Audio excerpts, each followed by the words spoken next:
سیدنا امام حسین اور امام حسن کا ہی ہمیں پتہ ہے. حضرت فاطمہ کتنے بیٹے تھے؟ لیکن شیعہ کہتے ہیں کہ 3 تھے.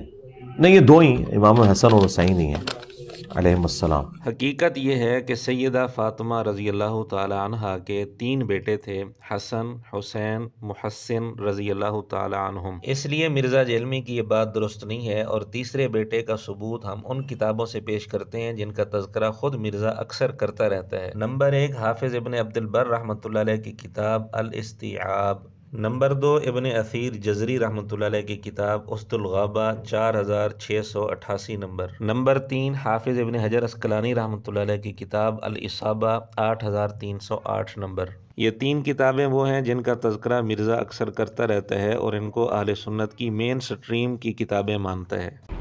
اہل سنت کی مین 3 کتابیں مین سٹریم کی جو صحابہ کرام کے حالات و واقعات پہ لکھی گئی ہیں. نمبر 1 امام ابن عبد البر کی کتاب ہے الاستیعاب، اس کو کھول کے آپ سیدنا عمر کا چیپٹر پڑھ لیں.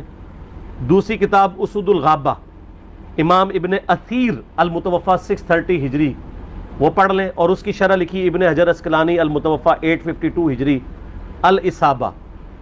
یہ 8000 صحابہ کے حالات زندگی اردو میں بھی آ چکے ہیں، الاصابہ کا ترجمہ ہو چکا ہے. تو ان تینوں کتابوں سے ہم نے ثابت کر دیا کہ سیدہ فاطمہ رضی اللہ تعالیٰ عنہ کا تیسرا بیٹا بھی تھا محسن. نمبر 4، سیرت ابن اسحاق میں بھی تیسرے بیٹے کا ثبوت موجود ہے، اور سیرت ابن اسحاق کو خود مرزا بہت اتھینٹک مانتا ہے.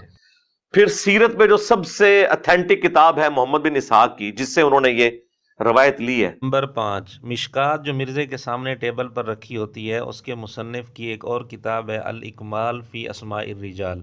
اس میں بھی سیدہ فاطمہ رضی اللہ تعالیٰ عنہ کے 3 بیٹے لکھے ہیں. اس لیے مرزے کا یہ کہنا کہ سیدہ فاطمہ رضی اللہ تعالیٰ عنہ کے صرف 2 بیٹے تھے، حسن حسین رضی اللہ تعالیٰ عنہما، یہ بات درست نہیں ہے، بلکہ بیٹے 3 تھے، حسن، حسین، محسن.